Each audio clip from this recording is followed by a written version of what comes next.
على رسول الله وعلى آله وأصحابه الفائزين برضا الله. أما بعد، أعوذ بالله من الشيطان الرجيم. بسم الله الرحمن الرحيم. الرجال قوامون على النساء بما فضل الله بعضهم على بعض وبما أنفقوا من أموالهم، فالصالحات قانتات حافظات للغيب بما حفظ الله،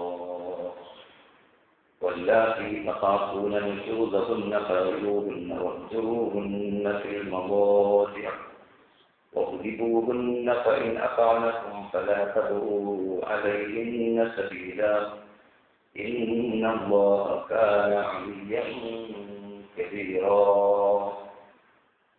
وإن خفتم شقاق بينهما فابعثوا حكما من أهلها وحكما من أهلها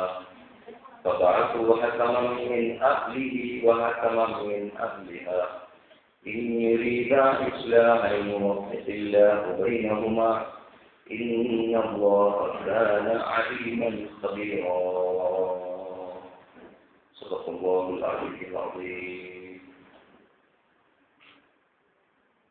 ثلاث جدهن جد وعدلهن عدلا وعدلهن جد، قال رسول الله صلى الله عليه وسلم: يا سيدنا يا رسول الله خذ بيدي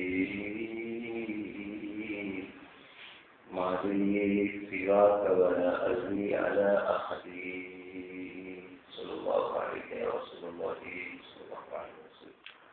പ്രിയമുള്ള സഹോദരന്മാരെ, ബഹുമാനപ്പെട്ട അബുൽ അബ്ബാസ് അഹ്മദ് അൽ കബീർ ദിഫാഇ ഖദ്ദസല്ലാഹു സറഹുൽ അലീം തങ്ങളുടെ ആണ്ടിന്റെ മാസമാണ്, അഥവാ അവിടുന്ന് വഫാത്തായ ജുമാദുൽ ഊല മാസത്തിലാണ് നാം ഓരോരുത്തരും ഉള്ളത്. ബഹുമാനപ്പെട്ട ശൈഖ് ദിഫാഇ ഖദ്ദസല്ലാഹു സറഹുൽ അലീം തങ്ങൾ വഫാത്തായത് ജുമാദുൽ ഊല 10-നാണ്. നബി സല്ലല്ലാഹു അലൈഹി വസല്ലം തങ്ങൾ വഫാത്തായത് റബീഉൽ അവ്വൽ 12, അത് 12-ആണ്. മുഹ്യിദ്ദീൻ ശൈഖ് റളിയല്ലാഹു അൻഹു വഫാത്തായത് റബീഉൽ ആഖിർ 11-നാണ്, അത് 11.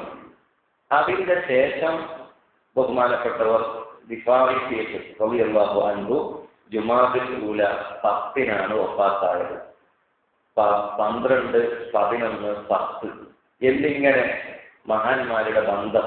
ഏതുപോലെ നബി സല്ലല്ലാഹു അലൈഹി വസല്ലം തങ്ങളുടെ ഖബർ സിയാറത്ത് ചെയ്യാൻ ഭാഗ്യം കിട്ടിയ, ഹജ്ജിനോ ഉംറക്കോ പോകാൻ കിട്ടിയ ഉമ്മമാർക്ക് അറിയാം, നബി സല്ലല്ലാഹു അലൈഹി വസല്ലം തങ്ങളുടെ പുണ്യമായ ആ ഖബർ ശരീഫിന്റെ തൊട്ടപ്പുറത്ത് താഴെ, അതിനോട് ചേർന്ന് കുറച്ച് ബാക്കിലായി അതോടെ അബൂബക്കർ സിദ്ദീഖ് റളിയല്ലാഹു അൻഹുവിന്റെ ഖബറുണ്ട്, കണ്ടിട്ടില്ലേ?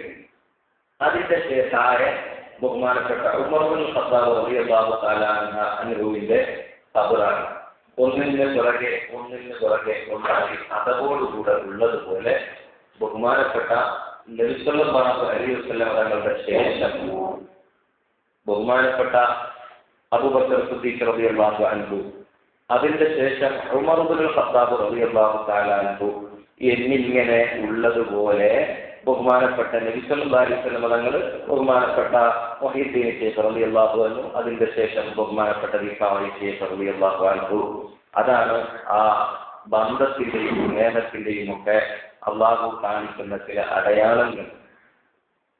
ദിഫാഇ ശൈഖ് റളിയല്ലാഹു അൻഹുവിനെ കുറിച്ച് പറയുമ്പോൾ നമ്മുടെ ഇന്നത്തെ വിഷയമായ ദുആ ചെയ്യുന്നതിന് മുമ്പ് നമ്മൾ ചർച്ച ചെയ്യേണ്ട ത്വലാഖ് എന്ന വിഷയവുമായി ബന്ധപ്പെട്ട് ബഹുമാനപ്പെട്ടവരുടെ ഒരു മദ്ഹ് ഞാൻ പറയുകയാണ്.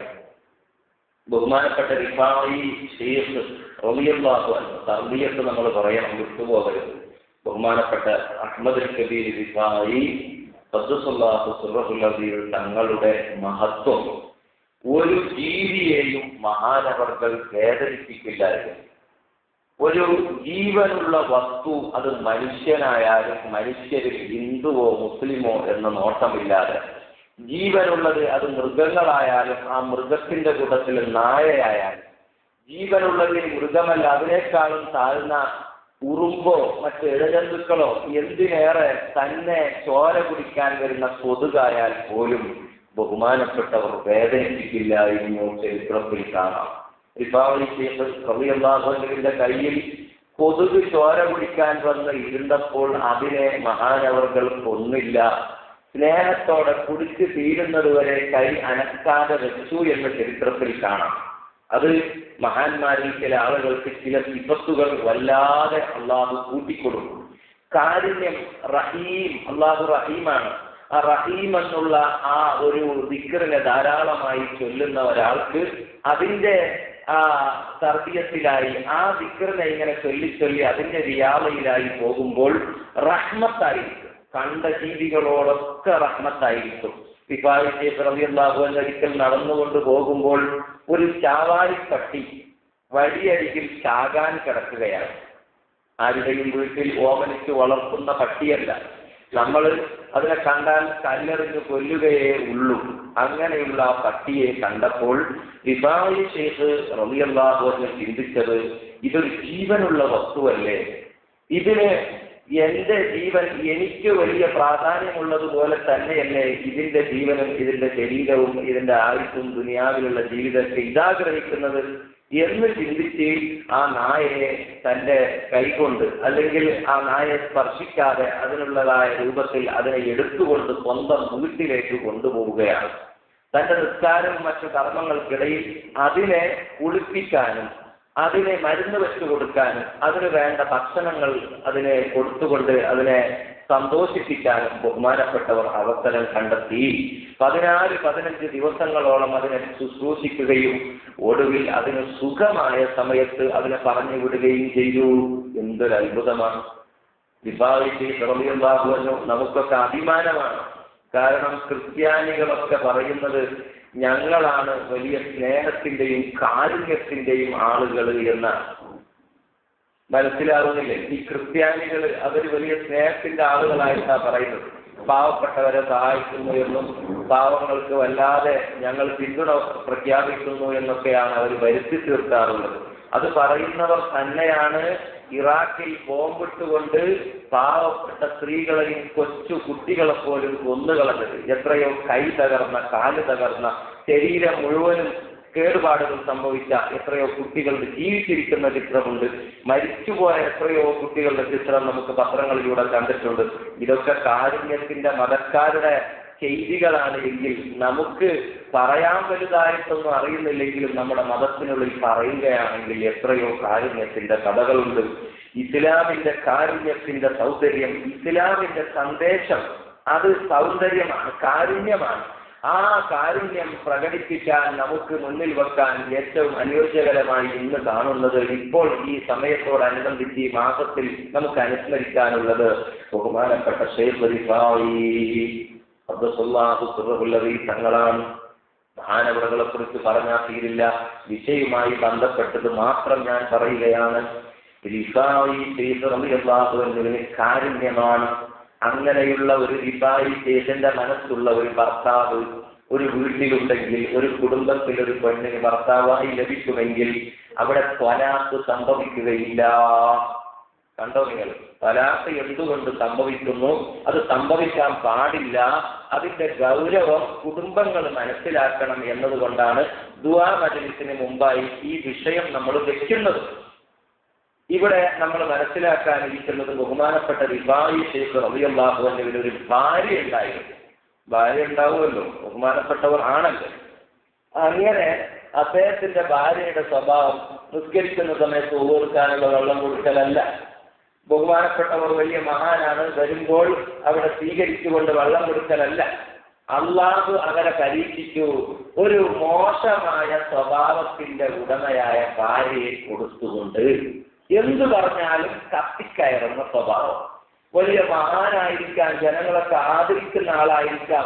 കണ്ട പട്ടിയെയും വിളിച്ചുകൊണ്ട് വീട്ടിലേക്ക് വരുന്നത്, പാവങ്ങൾക്ക് വിറക് വെട്ടിയിട്ട് കൊണ്ടുപോയി മരുന്നും പൈസയും വാങ്ങിക്കൊടുക്കും. നിങ്ങൾ നാട് വന്നാൽ എന്റെ ചിന്ത നിങ്ങൾക്കില്ല, എനിക്കൊരിത്തിരി പൊന്നുണ്ടോ എന്നൊക്കെ ചോദിച്ചുകൊണ്ട് എപ്പോഴും ശല്യം ചെയ്യുന്ന ഒരു ഭാര്യ. എന്തിനേറെ ചിലപ്പോൾ ദേഷ്യം വന്നാൽ ബഹുമാനപ്പെട്ടവർ ദിക്ർ ചൊല്ലിക്കൊണ്ടിരിക്കുമ്പോൾ അടുപ്പത്ത് നിന്ന് കത്തിക്കൊണ്ടിരിക്കുന്ന വിറക് കൊണ്ടുവന്ന് പുറത്തേക്ക് ഇങ്ങനെ ഈ കൊള്ളി കൊണ്ട് ഇങ്ങനെ കുത്തും. ഇത് കുത്തുമ്പോ ബഹുമാനപ്പെട്ടവർ ഇങ്ങനെ ചിരിക്കുകയുള്ളൂ. എന്തു നല്ല സ്വഭാവത്തിന്റെ കാരുണ്യത്തിന്റെ പ്രതീകം ബഹുമാനപ്പെട്ട റളിയല്ലാഹു. ആ മഹാനവർകൾ ക്ഷമിച്ചുകൊണ്ട് ആ ഭാര്യയെ സ്വലാത്ത് ചെല്ലാതെ കഴിയുമ്പോൾ ശിഷ്യന്മാർ ആരാഞ്ഞു, അല്ലയോ ശൈഖേ, നിങ്ങൾക്ക് സഹായിക്കുന്ന, നിങ്ങളോടൊപ്പം തഹജ്ജുദ് നിസ്കരിക്കാൻ പറ്റിയ ഒരു പെണ്ണിനെ നിങ്ങൾക്ക് കല്യാണം കഴിച്ചുകൂടെ? ഇവളങ്ങ് ഒഴിവാക്കിക്കൂടെ? ഇവൾ നമുക്ക് പറ്റിയ സൈസല്ല എന്ന് പറഞ്ഞപ്പോൾ ഷെയ്ഖ് റിഫാഈ റളിയല്ലാഹു എന്ന് പറഞ്ഞത്, എടോ, എന്നെ അല്ലാഹു വലിയാക്കിയിട്ടുണ്ട് എന്ന് നിങ്ങൾക്ക് അവകാശവാദമുണ്ടെങ്കിൽ ഞാൻ വലിയാകാൻ കാരണം ഈ പെണ്ണാണ്. ഇവളെ ഞാൻ സഹിക്കുകയും ക്ഷമിക്കുകയും ഇവളുടെ ദുസ്വഭാവത്തിൽ താരണ്യം ചെയ്ത് ഞാൻ മുന്നോട്ട് പോവുകയും ചെയ്യുന്നത് കൊണ്ട് എനിക്ക് എത്ര കണ്ട് വലിയ പദവിയാണല്ലോ തന്നുകൊണ്ടിരിക്കുന്നത് എന്നറിയുമോ? ഇവളെ തലാഖ് ചൊല്ലിയാൽ എനിക്ക് വലിയൊരു ലോട്ടറി അടിക്കാനുള്ള ഒരു കേസിനെ തിരിച്ചു കൊടുക്കുന്നത് പോലെയാകും. എന്റെ ഭാഗ്യമാണ് എന്ന് പറയാൻ ബഹുമാനപ്പെട്ടവർക്ക് കഴിഞ്ഞുവെങ്കിൽ അങ്ങനെയുള്ള ഭർത്താക്കന്മാരുള്ളിടത്ത് നമുക്കൊന്നും ചിന്തിക്കേണ്ടതില്ല. അതേസമയം നമ്മളുള്ളത് റിഫാഈ ശൈഖ് റളിയല്ലാഹുവിന്റെ സ്ഥാനത്തും നമ്മുടെ ഭർത്താക്കന്മാരിൽ പറഞ്ഞ ഭാര്യയുടെ സ്ഥാനത്തും ആയാലോ, അവിടെ നമ്മൾ ത്വലാഖ് സംഭവിക്കാതിരിക്കാൻ ഒരുപാട് ജാഗ്രത പാലിക്കേണ്ടതുണ്ട്. ഞാൻ വിശദീകരിക്കുന്നില്ല, 4 മണിയാകുന്നതിന് മുമ്പ് തന്നെ ചിലപ്പോ നമുക്ക് നിർത്തേണ്ടി വരും. ആ വിഷയം അങ്ങനെ ഞാൻ ഒതുക്കുകയാണ്. അല്ലാഹു സുബ്ഹാനഹു വ തആല പരിശുദ്ധ ഖുർആനിൽ പറഞ്ഞത്, ഓ പെണ്ണുങ്ങളെ, നിങ്ങൾ വാശി പിടിക്കരുത്, നിങ്ങൾ കുടുംബത്തിൽ ഭദ്രത ഉണ്ടാക്കാൻ ശ്രദ്ധിക്കണം. ആ വിഷയം കഴിഞ്ഞ ആഴ്ച നമ്മൾ പറഞ്ഞു. ഭർത്താക്കന്മാർക്കാണ് സ്ഥാനം, അത് നമ്മൾ അംഗീകരിച്ചു കൊടുക്കണം.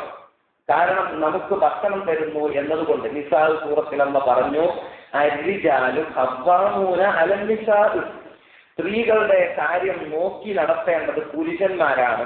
എന്തുകൊണ്ട്? ബിമാ ഫളലല്ലാഹു ബഅദഹും അലാ ബഅദ്, സൃഷ്ടിപ്പിൽ തന്നെ ചിലർക്ക് ചിലരേക്കാൾ അല്ലാഹു ഔന്നത്യം കൊടുത്തിട്ടുണ്ട്. പെണ്ണിനേക്കാൾ ആണുങ്ങൾക്ക് സൃഷ്ടിപ്പിൽ തന്നെ ആരോഗ്യപരമായും ചിന്താപരമായും ഒക്കെ ശേഷി കൂടുതൽ അല്ലാഹു കൊടുത്തിട്ടുണ്ട്. മാത്രമല്ല, വബിമാ അൻഫഖൂ മിൻ അംവാലിഹിം, അവർ അവരുടെ മുതലിൽ നിന്ന് ചെലവ് ചെയ്യുന്നതും ആണുങ്ങളാണ് നമുക്ക് ഇങ്ങോട്ട് ചെലവ് ചെയ്യുന്നത്. അതുകൊണ്ട് അവരുടെ കീഴിലാണ് നമ്മൾ എന്ന ഒരു ചിന്ത നമുക്ക് ഉണ്ടാകുന്നത് കുടുംബ ഭദ്രതയ്ക്ക് നല്ലതാണ്.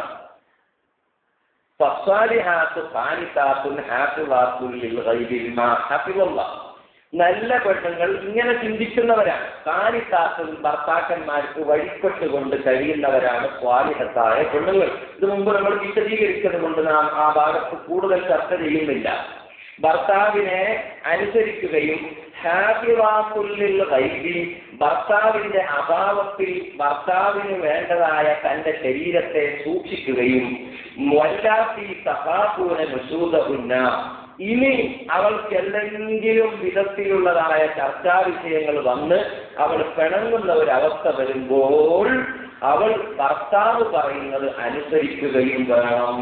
പിണങ്ങുന്ന അവസ്ഥ തന്റെ കുടുംബത്തിൽ ഉണ്ടാകരുത്. പിണങ്ങിയാൽ എന്ത് ചെയ്യണം എന്നൊക്കെയുള്ളത് ഭർത്താക്കന്മാരോട് പരിശുദ്ധ ഖുർആൻ പറയുന്നുണ്ട്. നോക്ക് നിങ്ങൾ, ഒരു തലാഖ് പെട്ടെന്ന് ഒരാളും വായ കൊണ്ട് പറയാൻ പാടില്ല. ത്വലാഖ് എന്നത് ഒരു വീട്ടിൽ നടക്കാനേ പാടില്ല. കാരണം അബ്ഗദുൽ ഹലാലി ഇലല്ലാഹി ത്വലാഖ്, ത്വലാഖ് എന്ന് പറയുന്നത് അല്ലാഹ് അനുവദിച്ച കാര്യം, അനുവദിച്ചതല്ലാന്ന് നമ്മൾ പറയൂല. അനുവദിച്ച കാര്യങ്ങളിൽ നിന്ന് ഏറ്റവും ദേഷ്യമുള്ളത് ത്വലാഖാണ്. അല്ലെങ്കിലോ ഒരാൾക്ക് കല്യാണം കഴിച്ചാൽ ത്വലാഖ് ചൊല്ലുകയേ പാടില്ല. അള്ളാഹു ഒരുമിച്ച് കൂട്ടിയത്, ദൈവം ഒരുമിച്ച് കൂട്ടിയത് പിരിക്കാൻ മനുഷ്യന് അധികാരമില്ല എന്ന് പറയുന്ന ക്രിസ്തീയ പുരോഹിതന്മാർ ഭാര്യയെ കൊല്ലേണ്ടിടത്തേക്ക് എത്തുകയാണ്. ത്വലാഖ് ചൊല്ലാൻ നിയമപരമായി കഴിയാത്തപ്പോ വെറുതെ അപകടത്തിൽ മരിച്ചതാണെന്ന് വരുത്തി തീർക്കി കൊല്ലേണ്ടി വരുന്ന സാഹചര്യം വരണ്ട എന്ന് വെച്ചിട്ടാണ് അള്ളാഹു വിവാഹമോചനം ഇസ്ലാമിൽ അത് അനുവദനീയമാക്കിയത്. പക്ഷെ അത് ദുരുപയോഗം ചെയ്യാനുള്ളതുമല്ല. അത് ഭർത്താക്കന്മാരോട് പറയേണ്ട ഭാഗമായതുകൊണ്ട് അത് ഞാൻ പറയുന്നില്ല. ദുരുപയോഗം എന്ന് പറഞ്ഞാൽ ഒരു പെണ്ണ് പണിഞ്ഞാൽ തന്നെ നീ പിണങ്ങിയോടി എന്റെ കീഴിൽ നിൽക്കേണ്ടവളാണ് എന്ന് പറഞ്ഞ് അപ്പം തന്നെ തലാഖ് ചെല്ലാൻ പാടില്ല. അതിന് 3 മർത്തബ ഭർത്താക്കന്മാരോട് പറയുന്നുണ്ട്. അത് വിശദീകരിക്കേണ്ട ആവശ്യമില്ലാത്തത് കൊണ്ട് ആ ലഫ്ളിന്റെ അർത്ഥം മാത്രം നിസാർ സൂറത്തിലെ ആ ആയത്തിനെ പറഞ്ഞ് എന്റെ വിഷയത്തിലേക്ക് ഞാൻ വരികയാണ്. വല്ലാത്തി തഖാഫൂന നുശൂസഹുന്ന, ഏതെങ്കിലും ഒരു സ്ത്രീ ഭർത്താവിനോട് പിണക്കം പ്രകടിപ്പിച്ചാൽ ഫഅ്ലുഹുന്ന, ഭർത്താവ് അവളെ ഉപദേശിക്കണം.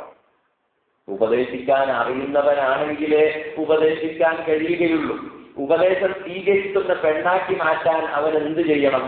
എപ്പോഴും അവളിലുള്ള നന്മകളെ കണ്ടെത്താൻ കഴിയുന്ന ഭർത്താവാകണം. അങ്ങനെ ഉപദേശിക്കുമ്പോൾ അവൾക്ക് സ്വീകരിക്കാനുള്ള പാകത വരും. ഉപദേശങ്ങൾ പറഞ്ഞു കൊടുക്കണം. അതിപ്പോ നമ്മളോട് പറയുന്നത് യോജിച്ചതല്ലാത്തത് കൊണ്ട് വിശദീകരിക്കുന്നില്ല. എന്നിട്ടോ ഉപദേശിച്ച് കാര്യങ്ങൾ പറഞ്ഞു കൊടുത്ത് നമ്മളൊരു കുടുംബമാണ്, നമ്മുടെ മക്കളുടെ ഭാവി ഓർത്തിട്ടെങ്കിലും നമ്മളിങ്ങനെ പിണങ്ങാതെ കഴിയണം. നമ്മൾ ഈ ദുനിയാവിൽ മാത്രമല്ല മരണത്തിന് ശേഷവും ഭാര്യ ഭർത്താക്കളായി സ്വർഗീയ ആരാമത്തിൽ കഴിയേണ്ടവരും. സ്വർഗത്തിലുള്ള എല്ലാ ഹൂറുല്യങ്ങളെക്കാളും സൗന്ദര്യം ദുനിയാവിലെ ഭാര്യക്കാണ്. നീ കഴിച്ചിട്ടേ മറ്റു ഹൂറുല്യക്കാന് സൗന്ദര്യം അന്നുണ്ടാവുകയുള്ളൂ എന്ന് ഉള്ള ആ കാര്യങ്ങളൊക്കെ അറിയാനും പറയാനും ഭർത്താവിന് കഴിയണം. എന്നിട്ടും അവളുടെ പിണക്കം മാറിയില്ലെങ്കിൽ കിടപ്പ് സ്ഥാനങ്ങളിൽ മാറിക്കിടക്കണം. ഒരേ വിരിപ്പിൽ അവർ കിടക്കരുത്. പക്ഷേ വീട്ടിൽ അവർ പിണങ്ങുകയല്ലാതെ അറക്കുള്ളിൽ പിണങ്ങുകയല്ലാതെ പുറത്തറിയിക്കരുത് എന്നും നമ്മൾ മുമ്പ് പറഞ്ഞിട്ടുണ്ട്. അപ്പൊ കൂടെ കിടക്കാത്ത ഭർത്താവിനെ ഒരുപാട് കാലമൊന്നും അവൾ പിണക്കുകയില്ല. എത്രയും പെട്ടെന്ന് പിണക്കം മാറും. അതിലും വലിയ വാശിയുള്ള പ്രകൃതമാണ് അവളുടേതെങ്കിൽ ഒരു തല്ല് കൊടുക്കണം. ഒട്ടാത്ത അടി അടിക്കണം. ഭീകരമായി അടിക്കാൻ പാടില്ല. അസായനക്കും. എന്നിട്ട് അവൾ വഴിപ്പെട്ട് വരികയാണെങ്കിൽ ഫലാത്തബുഹു അലൈഹിന്ന സബീല, അവിടെ വേറെ വഴിയൊന്നും അന്വേഷിക്കണ്ട.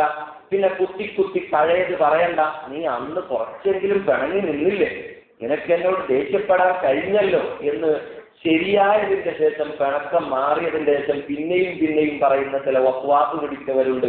അത് കുടുംബ ഭദ്രതയ്ക്ക് എതിരാണ്. അല്ലാഹ് പറയുന്നു ഫലാ തബ്ഗു അലൈഹിന്ന സബീല, അതിനുശേഷം അവളെ ബുദ്ധിമുട്ടാക്കാൻ ഒരു വഴിയുമില്ല. ഇന്നല്ലാഹ കാന അലിയ്യൻ കബീറ, നീ പാവപ്പെട്ട ഒരു ഭാര്യയുടെ ഭർത്താവാണെങ്കിൽ അള്ളാഹു അതിനേക്കാളും ഉന്നതനാണ്, കബീറനാണ്, വലിയ ആളാണ് അള്ളാഹു.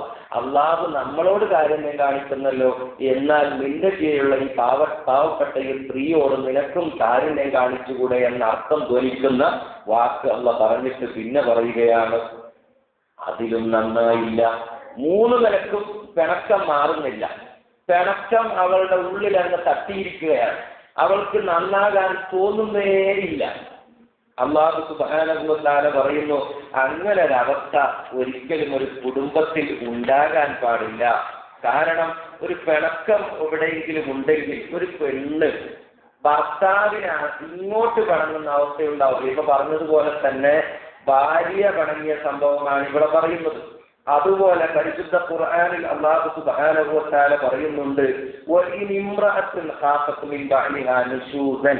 ഒരു ഭർത്താവിൽ നിന്ന് ഒരു ഭാര്യ കാണുകയാണ്, ഭയക്കുകയാണ്, പിണക്കത്തെ ഭർത്താവിന് ഈയിടെയായി ചില വ്യത്യാസങ്ങളൊക്കെ വരുന്നുണ്ട് എന്ന് വ്യക്തമായി മനസ്സിലായ ഒരു പെണ്ണ്, അത് ഏറാളൻ നിഷൂദ് എന്ന് പറഞ്ഞാൽ മിണ്ടുന്ന സമയത്ത് ശരിയായിട്ട് മിണ്ടുന്നില്ല. പിണക്കം എന്ന് പറഞ്ഞാൽ അതിന്റെ അർത്ഥം എന്താ? സാധാരണ പിണങ്ങാത്ത സമയത്ത് അവൻ ചിരിക്കാറുണ്ടായിരുന്നു, ഇപ്പൊ ചിരിക്കുന്നില്ല എങ്കിൽ പിണങ്ങുന്നു എന്നർത്ഥം. അങ്ങനെയല്ല ഒരു കവി പറഞ്ഞത്,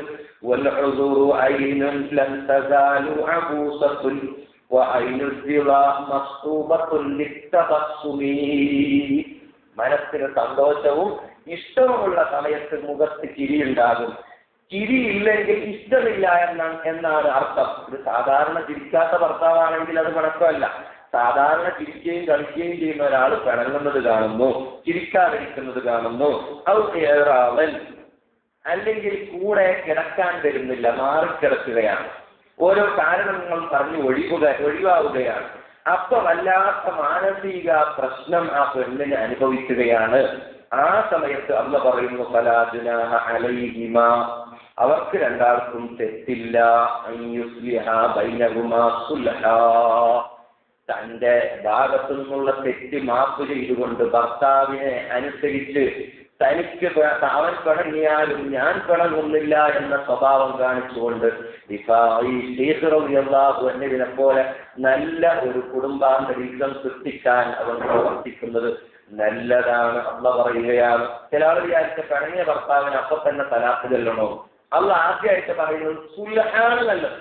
പിണങ്ങുന്ന തലാഖിന്റെ വക്കിലേക്ക് എത്തിയെടുക്കും എന്ന് പറയുന്നത് വല്ലാത്ത മാനസികാവസ്ഥയുണ്ടെങ്കിലും നല്ലത് പിണക്കം മാറ്റി അവന്റെ ഭാഗത്ത് നിന്ന് കിട്ടേണ്ടതിനെ അവൾ മാപ്പ് ചെയ്യലാണ്. ഇപ്പൊ പിണക്കം ഉണ്ടാകുമ്പോൾ കാര്യമായിട്ട് സത്തിനെ കുറിച്ചൊക്കെ പറയാൻ പോകുന്നുണ്ട്.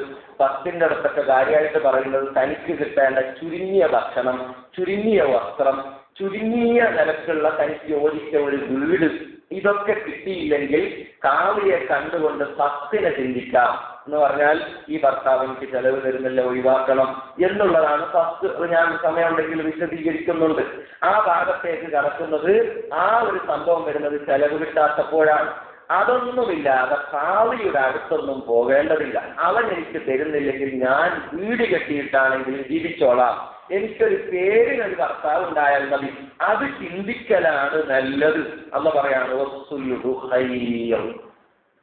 ആ വാക്കിന് വലിയ അർത്ഥമുണ്ട്. സാധാരണ ഒരു പ്രായമുള്ള ഒരാൾ പറഞ്ഞാൽ തന്നെ നമുക്കതിന് വലിയ ഗൗരവം ഉണ്ടാവും. ഇത് ഏതെങ്കിലും ഉസ്താദുമാരോ പ്രായമുള്ള ആളോ തങ്ങന്മാരോ ഒന്നും അല്ല പറയുന്നത്. എല്ലാത്തിന്റെയും ഉൾഘടനകൾ അറിയുന്ന അല്ലാഹുവാണ് പറയുന്നത്.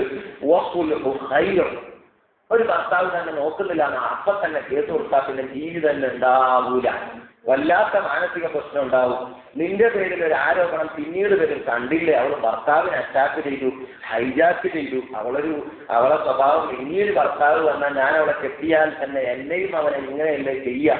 ഈ ഒരവസ്ഥയിൽ അവളെക്കുറിച്ചൊരു പ്രചാരം നാട്ടിൽ പാട്ടാകും.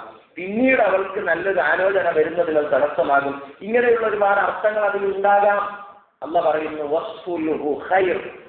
എങ്ങനെ ഒരു പരിതാപകരമായ ടെൻഷനാക്കുന്ന മാനസിക പ്രശ്നം ഉണ്ടാക്കുന്ന കുടുംബാന്തരീക്ഷത്തിൽ പൊട്ടലുകളും ചീറ്റലുകളും ഉണ്ടായാലും രണ്ടാളും തമ്മിൽ സുൽഹായിട്ട് അവൻ തരുന്നത് ഞാൻ മാപ്പാക്കി, അവൻ തരണ്ട, ചെലവിൽ തരണ്ട, അങ്ങനെ ഞാൻ മാപ്പാക്കി എന്ന് പറഞ്ഞ് സുൽഹാക്കലാണ് ഖൈർ. വസ്സുൽഹു ഖൈർ. അല്ലാഹു പറയുന്നു സുൽഹാണ് ഖൈർ, തമ്മിൽ യോജിച്ചുകൊണ്ട് അഡ്ജസ്റ്റ് ചെയ്യലാണ് ഖൈർ. ഇനി ഭാര്യയാണ് കഴിഞ്ഞത്, അവിടെയും അഡ്ജസ്റ്റ് ആണ് നല്ലത്. മൂന്നാമത്തത് കഴിഞ്ഞ് നാലാമത്തതിലേക്ക് തലാഖാണ് നേരത്തെ പറഞ്ഞെടുത്ത് പോകുന്നത്. ആദ്യം ഉപദേശിച്ചു, പിന്നെ കിടപ്പുമുറിയിൽ മാറിക്കിടന്നു, പിന്നെ അടിച്ചു. ഇത് കഴിഞ്ഞിട്ടും അല്ലാഹു അവനോട് പറയുന്നു വസ്സുൽഹു ഖൈർ. അവിടെയും അഡ്ജസ്റ്റ് ചെയ്ത് വെക്കലാണ് ഖൈർ. കാരണം നിന്റെ മക്കളെ പ്രസവിച്ചവനാണ്, അല്ലെങ്കിലും അവളുടെ ആദ്യത്തെ കന്യകാകർമ്മം നീക്കിയവൻ നീയാണ്. നീ അവളെ ജയിച്ചാക്കിയതിന്റെ ശേഷം വിടുന്നത് ശരിയല്ല. എന്തുണ്ടെങ്കിലും സഹിക്കുക. ജീവിതം തുച്ഛമായ സമയങ്ങളെ ഉള്ളൂ, സെക്കൻഡുകളെ നമുക്ക് അന്ന് അനുവദിച്ചിട്ടുള്ളൂ. അടുത്ത സെക്കൻഡ് നമുക്ക് ഉറപ്പില്ല, ഒരു സെക്കൻഡും ഇല്ല. എന്നാൽ ഈ അവസ്ഥയിൽ നമുക്ക് സുൽഹാണ് കുടുംബാന്തരീക്ഷത്തിൽ നല്ലത്. എന്നിട്ട് അല്ലാഹു തന്നെ പറയുന്നത് ഇപ്പൊ പറയാമേ ഉള്ളൂ,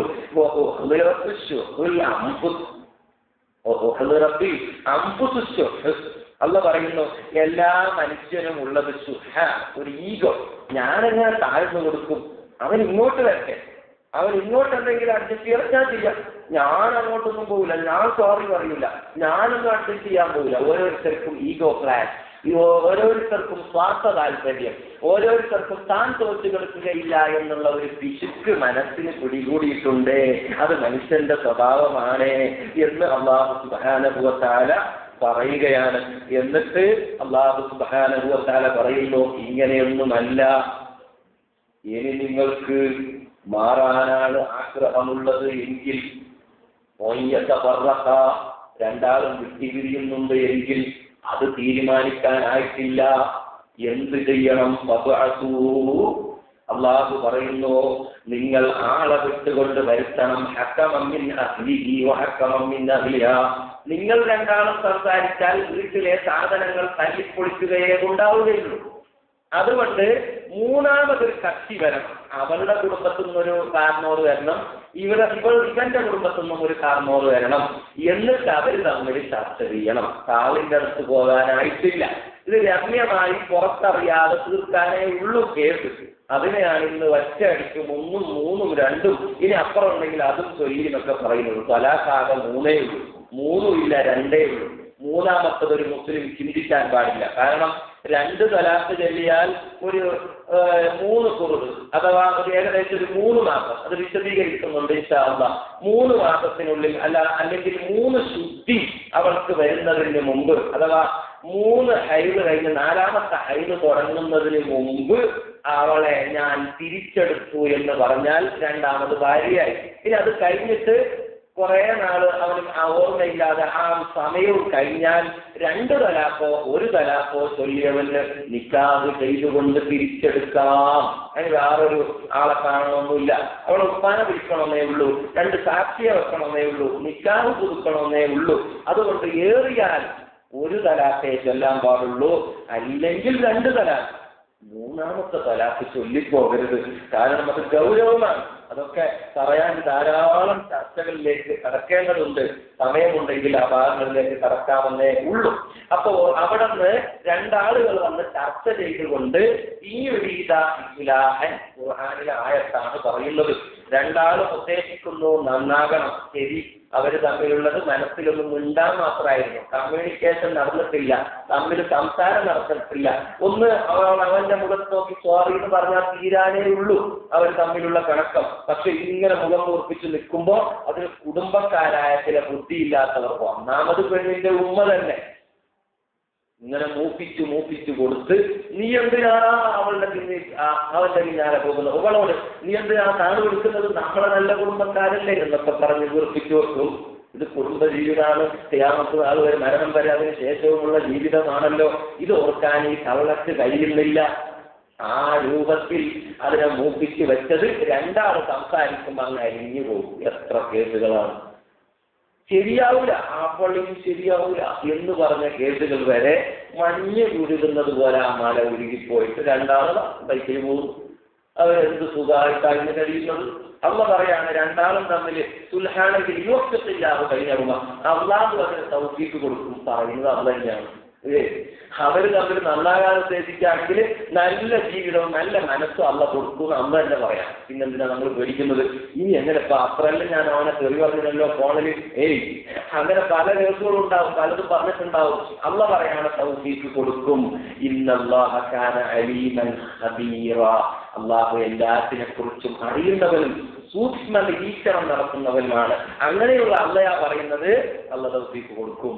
അതുകൊണ്ട് തലാഖിനെ കുറിച്ച് ചിന്തിക്കണ്ട. ഇനി അങ്ങ് 2 ആളും ചർച്ച ചെയ്തിട്ടും അവിടെ എന്താകുന്നില്ല, ശരിയാകുന്നില്ല എങ്കിൽ അവിടെ തലാഖ് 1 ചൊല്ലാൻ പറയാം. തൽക്കാലം വീട്ടിലേക്ക് പോകാൻ വേണ്ടി 1 ചൊല്ലാം. 1 ചൊല്ലിയിട്ട് ഒരു 3-3.5 മാസം ഉണ്ടല്ലോ. അതിനിടയ്ക്ക് അവന്റെ മനസ്സ് മാറിയാലോ, അവന് വേദന ഇങ്ങനെ തികട്ടി വന്ന് അവളുടെ മുഖങ്ങൾ രാത്രികാലങ്ങളിൽ ശല്യം ചെയ്താലോ, അങ്ങനെ അവൻ തിരിച്ചെടുക്കാൻ ഓർമ്മിച്ചാലോ, ചിന്തിച്ചാലോ അതിന് ഭാഗ്യം ഉണ്ടാവുമല്ലോ. ഇനി അല്ലാഹു സുബ്ഹാനഹു വ തആല പറയുന്നു, 2 ആളിനെ തമ്മിൽ ചേരുന്നില്ല, ആ നിലക്ക് പിരിഞ്ഞു പോയാൽ പേടിക്കണ്ട. യുവല്ലാഹു കുല്ലൻ മിൻ സാഅതിഹി. 2 ആൾക്കും അല്ലാഹു വിശാലത ചെയ്യും. അവൾക്ക് വേണ്ട ഭർത്താവ് വേറെ ഭാഗത്തിൽ അള്ള കൊടുക്കും, അവന് വേണ്ട ഭാര്യ വേറെ ഭാഗത്തിലും കൊടുക്കും. ഈ ഒരവസ്ഥ എത്തിയാലാ പറയും. അത് എത്താൻ നമ്മൾ വഴിയുണ്ടാക്കരുത്. പിണക്കങ്ങളിൽ വാശി അധികവും ഉണ്ടാകുന്നത് സ്ത്രീകളുടെ ഭാഗത്താണ്. ചില ആൾ ചോദിച്ചു, തലാഖ് എന്നുള്ള വിഷയം പെണ്ണുങ്ങൾക്ക് എന്തിനാണ് സംഭാവന കൊടുക്കുന്നത്? പെണ്ണുങ്ങൾ തലാഖുമല്ലോ, പെണ്ണുങ്ങൾക്ക് തലാഖുണ്ട്. ഭർത്താവിനെ തീരെ സഹിക്കാൻ പറ്റുന്നില്ല, അല്ലെങ്കിൽ താൻ വിചാരിച്ചതുപോലുള്ള ഭർത്താവല്ല എന്നുണ്ടെങ്കിൽ തലാഖ് ചോദിക്കാം. എന്നാൽ തനിക്ക് ചെലവ് കിട്ടുന്ന ആ സാഹചര്യം ഇല്ല, തനിക്ക് ഹറാമ് ഹലാലായ തനിക്ക് ചെയ്യേണ്ട നല്ല കാര്യങ്ങൾ ചെയ്യാൻ ഈ ഭർത്താവ് അനുവദിക്കുന്നില്ല, ഭാര്യയെ ഹറാമിയത്ത് ചെയ്യിക്കുകയാണ്. എന്നാൽ പൈസ തരാം, എന്നെ ചൊല്ല് എന്ന് പറഞ്ഞ് ചൊല്ലിക്കുന്നതിനെയാണ് സുൽഹ് എന്ന് പറയുന്നത്. അത് ഓരോന്നിലേക്ക് നമ്മൾ കടന്നു വരുന്നതിന് മുമ്പ് ഈ വിഷയം നമ്മൾ വെക്കാൻ കാരണം തന്നെ ഭാര്യമാര് എപ്പോഴും ശ്രദ്ധയുള്ളവരാകണം. ഭാര്യമാരുടെ ദുശ്ശീലവും അശ്രദ്ധയും ബുദ്ധിമോശവും ക്ഷമക്കുറവും, ക്ഷമയില്ല ചില പെണ്ണുങ്ങൾക്ക്, അതിന്റെ പേരിലാണ് ഈ ത്വലാഖ് സംഭവിക്കാറുള്ളത്. പിണക്കം ഇവളുടെ ഭാഗത്തു നിന്നാണ് ഉണ്ടാവില്ല. തലാഖിനെ കുറിച്ച് ആദ്യം പറഞ്ഞിടത്തിന് സൂറത്തിലുള്ള പറഞ്ഞ പെണ്ണിന്റെ പിണക്കാണ്. ആ പിണക്കം നമ്മൾ ഇല്ലാതാക്കണമെങ്കിൽ നമുക്കൊരു നല്ല സ്വഭാവം ഉണ്ടാകണം. എപ്പോഴും ഭർത്താവിന്റെ പോസിറ്റീവ് സ്ട്രോക്കായിട്ടുള്ള കാര്യങ്ങൾ മാത്രം കണ്ടെത്തണം. എന്ന് പറഞ്ഞാൽ ഭർത്താവിന് ഒരുപാട് കുറവുകളുണ്ട്, അത് ഉറപ്പാണ്. എല്ലാ മനുഷ്യരിലും കുറവുണ്ടാവും. ആ കുറവിനെ നീ എന്തിനാ കണ്ടുമുട്ടുന്നത്? പോസിറ്റീവായിട്ടുള്ള കാര്യങ്ങൾ മാത്രം കണ്ടെത്തുക. നിങ്ങൾ ഏതായാലും ആ സംഭവം നിങ്ങളുടെ എനിക്ക് ഇഷ്ടപ്പെട്ടത് മാത്രം പറയാം. ഉദാഹരണത്തിന്, നിങ്ങൾ ഏതായാലും അപ്പുറത്തെ വീട്ടിൽ അയാളെ പോലെയല്ല, ഭാര്യമാരെ നല്ല രൂപത്തിൽ നോക്കുന്നയാളാണ്, ഇടയ്ക്കിടെ നല്ല ക്ലാസുകളിലേക്ക് പോകാൻ അനുവദിക്കുന്നുണ്ട്, അതുപോലെ തന്നെ നല്ല വാളിന്റെ കാസറ്റുകളൊക്കെ കൊണ്ടുവന്ന് കേൾപ്പിക്കുന്നുണ്ട്, ഇടയ്ക്കിടെ കുട്ടികളെ നല്ല പാഠഭാഗങ്ങളിലേക്കൊക്കെ ശ്രദ്ധിപ്പിക്കാൻ വേണ്ടി ടൂറ് കൊണ്ടുപോകുന്നുണ്ട്. ഇങ്ങനെ ചെറിയ ചെറിയ ആധുനികമായ കാര്യങ്ങളിൽ വേണമെങ്കിൽ പുകഴ്ത്താം. ഭർത്താവിനെ പുകഴ്ത്തുന്ന ഭാഗങ്ങളിൽ മാത്രം നമ്മൾ ശ്രദ്ധിക്കണം. ചില ആൾ അങ്ങനെയല്ല, പോസിറ്റീവ് അല്ല നെഗറ്റീവ് മാത്രമാണ് ചിന്തിക്കുന്നത്. ഏതെങ്കിലും സീരിയൽ കണ്ടൊരു അപ്പുറത്തൊരു പെണ്ണുങ്ങളായിരിക്കും ഇവളോട് പറയാം, എന്താണ് നിന്റെ ഭർത്താവ് ഇത്രയും സമയം വന്നിട്ടില്ലല്ലോ, ഓഫീസ് കഴിഞ്ഞ് അല്ലെങ്കിൽ ജോലി കഴിഞ്ഞ് വരുന്ന സമയമായി 6 മണിയായല്ലോ, അങ്ങേരെ ഒരു ഫുട്ബോൾ കളിച്ച സാധന. ഇത് മുമ്പുണ്ടായിരുന്നോ? ഇല്ല, ഞങ്ങൾ കല്യാണം കഴിച്ചിട്ട് ഇപ്പൊ 6 മാസമായി, ഇതുവരെ ഫുട്ബോൾ കളിക്കാൻ പോയിട്ടില്ല. അതെന്താ ഇപ്പൊ ഫുട്ബോൾ കളിക്കാൻ പോകുന്നത്? മറ്റോ അവൾ സ്വീപ്പാക്കുകയാണ്. ഇത് മുമ്പ് ഇവൻ വലിയ ഫുട്ബോൾ കളിക്കാരനായിരുന്നു. 6 മാസം കല്യാണം കഴിഞ്ഞ ആ ഒരു നല്ലൊരു സമയമല്ലേ എന്ന് വിചാരിച്ച് പോയിട്ടില്ല.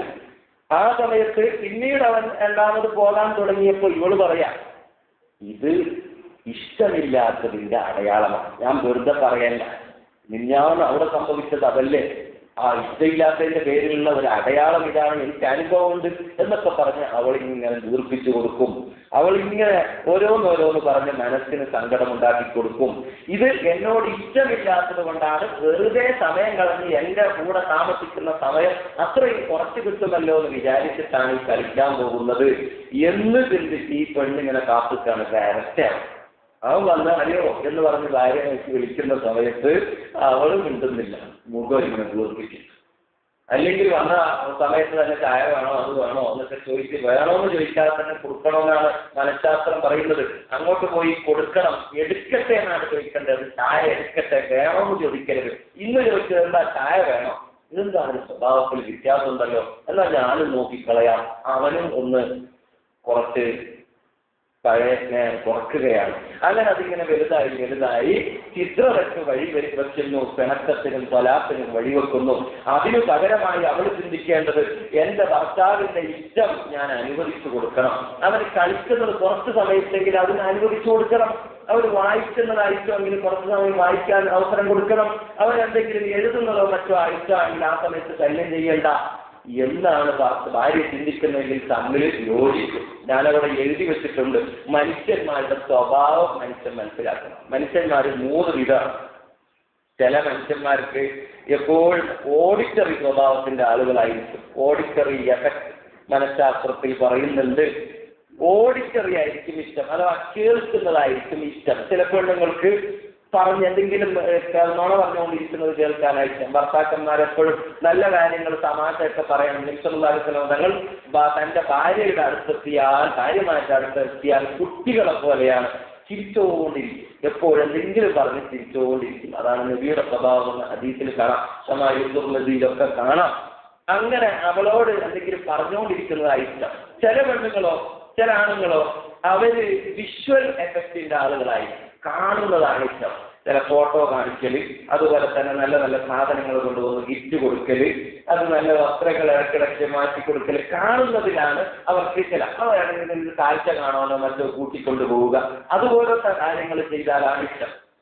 ചില ആളുകൾക്കോ കെനറ്റിക് എഫക്റ്റിംഗ് ഉള്ള ആളുകളായിരിക്കും. അഥവാ ഇതൊന്നുമല്ല ഇഷ്ടം, അടുത്ത് തന്നെ ഉണ്ടാവണം ഭർത്താവ് അല്ലെങ്കിൽ ഭാര്യ, അടുത്ത് തന്നെ ഉണ്ടാവണം, കൈ പിടിച്ചുകൊണ്ടിരിക്കണം, സംസാരിച്ചുകൊണ്ടിരിക്കണം, തൊട്ടുരുമ്മി നിൽക്കുന്ന ശരീര സ്പർശനം ഇഷ്ടപ്പെടുന്നവരായിരിക്കും. ഇത് തമ്മിൽ മനസ്സിലാക്കിയില്ലെങ്കിൽ വലിയ കുടുംബ പ്രശ്നം ഉണ്ടാവും. ഒരാള് ഒരു കല്യാണം കഴിച്ചുകൊണ്ടിരുന്ന വേറൊരു വീട്ടിൽ നിന്നാണ്.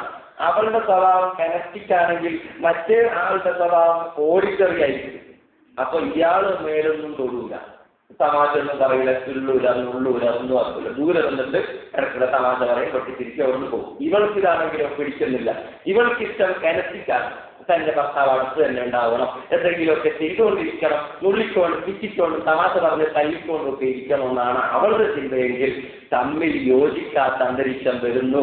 അവൾ ആ ഷെയ്പ്പിലുള്ള ആളുകളെ തിരയാൻ അവളും ചിന്തിക്കും, അവൾക്കിഷ്ടമുള്ള ആളുകളെ തേടുകയും ചെയ്യും. ഇത് മനസ്സിലാക്കി തന്റെ ഭർത്താവ് ഏത് രൂപത്തിലാണ് ഇഷ്ടമെന്ന് മനസ്സിലാക്കി നമ്മൾ പ്രവർത്തിക്കണം. ഭർത്താക്കന്മാരും പ്രവർത്തിക്കേണ്ടത് അങ്ങനെയാണ്. ഭാര്യയുടെ അഭിരുചികൾ അറിഞ്ഞുകൊണ്ട് കനസ്റ്റിക്കാണോ, ഓഡിറ്ററിയാണോ, അല്ല വിഷ്വലാണോ എന്ന് മനസ്സിലാക്കി അതനുസരിച്ച് ചെയ്യുകയാണെങ്കിൽ ത്വലാഖുകൾ സംഭവിക്കുകയില്ല. നബി സല്ലല്ലാഹു അലൈഹി വസല്ലം തങ്ങൾ ത്വലാഖ് ചൊല്ലിയിട്ടില്ല. ഹസ്സാബിക്ക് റളിയല്ലാഹു അൻഹു ത്വലാഖ് ചൊല്ലിയുന്ന ഒരു ഹദീസിലുണ്ട്. അത് ത്വലാഖല്ല, ഈല ആണെന്ന് പറയുന്നു. അവിടെ നോക്കൂ, ഒന്നാമതായി നമ്മൾ എഴുതി വെച്ചെന്താ പറയും, ഈലാവ് എന്ന് പറഞ്ഞാൽ നബി തങ്ങൾ ത്വലാഖ് ചൊല്ലിയിട്ടില്ല എന്നുള്ളതാണ്. ഈലാവ് ചെയ്തിട്ടുണ്ട്. എങ്ങനെ? എപ്പോഴും ഭാര്യമാരിൽ മക്കത്ത് നിന്ന് മദീനയിലേക്കാണ് നബി തങ്ങൾ വന്നത്. അവിടെ വന്നു നോക്കുമ്പോൾ മക്കത്തെ പോലെയല്ല പെണ്ണുങ്ങൾ. ഈ പെണ്ണുങ്ങളൊക്കെ ഭർത്താക്കന്മാരെ അറ്റാക്ക് ചെയ്യുന്നു. ഓരോന്ന് വേണോ എന്ന് പറഞ്ഞ് ചോദിക്കുകയും ഭർത്താക്കന്മാരുടെ കോളർ പിടിച്ച് കുലിക്കുന്നതുമായ പെണ്ണുങ്ങളെയാണ് കാണുന്നത്. അപ്പൊ നബിന്റെ ഭാര്യമാരും ചിന്തിച്ചു, നമ്മൾ ഇങ്ങനെ ചോദിക്കാൻ തുടങ്ങിയാലോ. അങ്ങനെ ഇവരുടെ സ്വഭാവം കണ്ട് ഇവര് ബുദ്ധി വെടക്കായി. ലേശം നബി സല്ലല്ലാഹു അലൈഹി വസല്ലം വളരെ സോഫ്റ്റായി പെരുമാറുന്ന ആളായതുകൊണ്ട് അവർക്ക് ധൈര്യം വന്നു. അങ്ങനെ ഒരു ദിവസം എല്ലാവരും കൂടി തീരുമാനിച്ചു, ബഹുമാനപ്പെട്ട സൈനബ് ബിൻത് ജഹ്ശ് റളിയല്ലാഹു അൻഹയുടെ വിവാഹം നമ്മൾ ചർച്ച ചെയ്തിട്ടുണ്ടല്ലേ. സൈനബിന്റെ വിവാഹം എന്നൊരു വിഷയം നമ്മൾ പറഞ്ഞില്ലേ. ആ വിവാഹം കഴിഞ്ഞതിന് ശേഷം ചില ഭാര്യമാർക്ക് കൂടുതലായിട്ട് ഒരു തരം അസൂയ എന്ന് അവരെ കുറിച്ച് പറയേണ്ട. ഭാര്യമാര് തമ്മിലുണ്ടാകുന്ന ഒരു കുശുമ്പ്. അവരുടെ വീട്ടില് എന്തെങ്കിലും കഴിച്ചിട്ട് വന്നാൽ ഇവർക്ക് പിടിക്കൂല. നബി സല്ലല്ലാഹു അലൈഹി വസല്ലം പോയപ്പോഴൊക്കെ സൈനബ് റളിയല്ലാഹു അൻഹ തേന് കൊടുക്കും. ആ തേന് കുടിച്ച് വരുമ്പോഴവർ പറയും, ഒരു തരം ഈച്ചയുടെ മണം, എന്തും ഒരു നാറ്റം എന്ന് മറ്റു പെണ്ണുങ്ങൾ പറയും. ഇതിങ്ങനെ ഓവറായപ്പോ നബി സല്ലല്ലാഹു അലൈഹി വസല്ലം ഞങ്ങൾ ഹഫ്സ റളിയല്ലാഹു അൻഹയോട് ആയിഷ ബിയോടൊക്കെ പറഞ്ഞു, ഞാനിവിടെ എനിക്ക് തേന് കുടിക്കൂല കേട്ടോ. ഭാര്യമാരെ സന്തോഷിപ്പിക്കാൻ വേണ്ടി അങ്ങോട്ടും ഇങ്ങോട്ടും കള്ളം പറയാറുണ്ട്. പക്ഷേ നബി തങ്ങൾ കളവ് പറയൂല. നബി തങ്ങൾ നേരെ ഞാൻ പറഞ്ഞത്, ഞാനിത് തേന് കുടിക്കൂല കേട്ടോ എന്ന് പറഞ്ഞു. അപ്പൊ അല്ലാഹ് ആയത്തിറക്കി, യാ അയ്യുഹൻ നബി ലിമ തുഹരിമു മാ അഹല്ലല്ലാഹു ലക. അല്ലാഹ് ഹലാലാക്കിയതിനെ തങ്ങൾ എന്തിനെ ഹറാമാണെന്ന് പറയുന്നു. തങ്ങളുടെ ഭാര്യമാരുടെ തൃപ്തി തേടിയിട്ട് എന്തിന് ഹലാലായ തേന് കുടിക്കണ്ടെന്ന് പറയണം. അല്ലാഹ് അത് പഠിപ്പിക്കുകയാണ്. അല്ല, കുടുംബത്തിലുള്ള ചെറിയ ചെറിയ കാര്യങ്ങളെ അല്ലാഹ് സന്തോഷത്തോടെ ഇടപെടുകയാണ്. എങ്ങനെ വേണമെങ്കിലും അതിനെ നമുക്ക് കാണാം. ആ സമയത്ത് അതിങ്ങനെ ഓവറായി വന്ന് അവസാനം നബി തങ്ങളെ വല്ലാതെ പെണ്ണുങ്ങളൊക്കെ ഒരു വിവേചനത്തിൽ കാണും. എല്ലാ ഭാര്യമാരും ഒരു ഗാംഗായി മാറി. ഹഫ്സ ബീവിയും അതുപോലെ തന്നെ ആയിഷ ബീവിയും ഒരു ഭാഗത്ത്, വേറെ ഭാര്യമാർ വേറെ ഭാഗത്ത്. എല്ലാവരും അവിടെ കൊടുത്തതുപോലെ ഞങ്ങൾക്ക് കിട്ടണം, അവിടെ സ്നേഹം കാണിക്കുന്ന പോലെ ഞങ്ങൾക്ക് കിട്ടണം. എല്ലാം ഒരുപോലെ തന്നെയാണ് നബി കാണിക്കുന്നത്. വല്ലാതെ പ്രശ്നമായപ്പോ നോക്ക്, നബി തങ്ങളെടുത്ത് സത്യം ചെയ്തു, ഞാൻ ഇനി 1 മാസം നിങ്ങളടുത്ത് വരില്ല, നിങ്ങളെ കൂടെ ഞാൻ ഇനി രാത്രി കിടക്കാൻ വരികയില്ല എന്ന് സത്യം ചെയ്യും. ഇതിനെ ഈലാവ് എന്നാണ് ഈ ത്വലാഖിന്റെ ബാബില് പറയുന്നത്. ഈലാവ് പറഞ്ഞാൽ 4 മാസം നിന്റെ അടുക്കൽ ഞാനിനി രാത്രി കിടക്കൂല എന്ന് അള്ളാഹിനെ കുറിച്ച് സത്യം ചെയ്താൽ അള്ളാഹിനെ കുറിച്ച് സത്യം ചെയ്തതിൻ്റെതായ കഫാറത്ത് പിന്നീട് കൊടുക്കണം. അപ്പൊ 4 മാസം കാത്തു നിൽക്കാം ഭാര്യമാർ. 4 മാസം തന്നെ തൊടുന്നുണ്ടോ എന്ന് നോക്കാം. 4 മാസം സഹിക്കണം. 4 മാസത്തിന് ശേഷം 4 മാസവും 1 ദിവസവുമായാൽ നേരെ പോയിട്ട് ആളിൻ്റെ അടുത്ത് കേസ് കൊടുക്കാം. എന്റെ ഭർത്താവ് 4 മാസമായി തൊടൂല എന്ന് പറഞ്ഞ് സത്യം ചെയ്യും. ഉടനെ കാവ്യ ആളെ വരുത്തും. എന്നിട്ട് പറയും, ഒന്നുകിൽ നീ അവളെ ജിമാവ് ചെയ്യാൻ തുടങ്ങണം, അവളെ കൂടെ രാത്രി കിടക്കാൻ തുടങ്ങണം, അല്ലെങ്കിൽ സ്വലാത്ത് ചൊല്ല്. ഇവിടെ ഈ തലാഖ് സുന്നത്തായ തലാഖാണ് എന്ന് പറയുന്നുണ്ട്. അത് ഈലാഇന്റെ ബാബിൽ വരുന്നതാണ്. അപ്പൊ ഈലാ എന്നുള്ള ഒന്ന് നബി സല്ലല്ലാഹു അലൈഹി വസല്ലം തങ്ങൾ തന്റെ ജീവിതകാലത്ത് ചെയ്തിട്ടുണ്ട്. നബി സല്ലല്ലാഹു അലൈഹി വസല്ലം തങ്ങൾ ചെയ്തത്, നബി സല്ലല്ലാഹു അലൈഹി വസല്ലം തങ്ങളുടെ ശേഷം തന്റെ ഉമ്മത്തുകളിൽ പാവപ്പെട്ട ഭർത്താക്കന്മാരുണ്ടാകും. അവരെ ഭാര്യമാര് വിഷമിപ്പിക്കരുത്.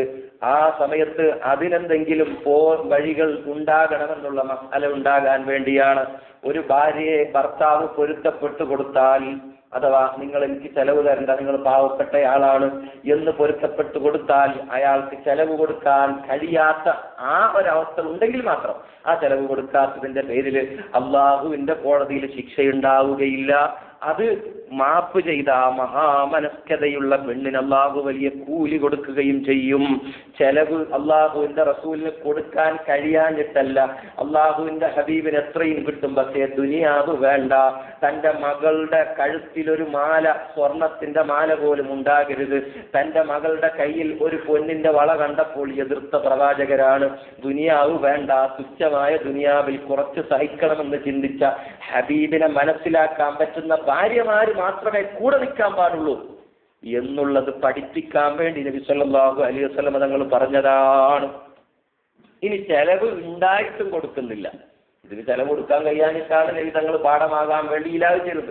ഈലാവ് എന്താണെന്ന് മനസ്സിലായില്ലേ? ഞാൻ ഇനി ഭാര്യമാരെ തൊടുകയില്ല എന്ന് പറഞ്ഞ് സത്യം ചെയ്യുന്നതിനെയാണ്. ഇനി അവൻ ഒന്നുകിൽ തലാഖ് ചൊല്ലണം, ഒന്നുകിൽ ജിമാവ് ചെയ്യാൻ തുടങ്ങണം.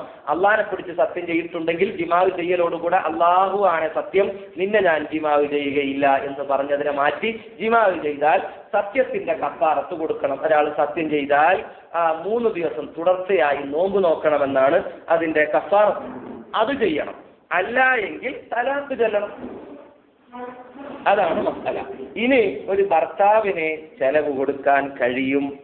ആ ചെലവ് കൊടുക്കാൻ കഴിയുന്ന സമയത്ത് അയാൾ ചെലവ് കൊടുക്കാതിരുന്നാൽ ഭാര്യക്ക് അതിനെതിരെ നിയമ നടപടികൾ അന്വേഷിക്കാം.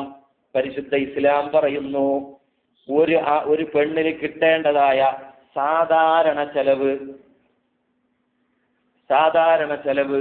അഥവാ ഒരു മുദ്ദ് ഭക്ഷണം, ഒരു പാവപ്പെട്ടവനാണെങ്കിൽ ഒരു മുദ്ദ് ഭക്ഷണം കൊടുക്കണമെന്നാണ് നിയമം.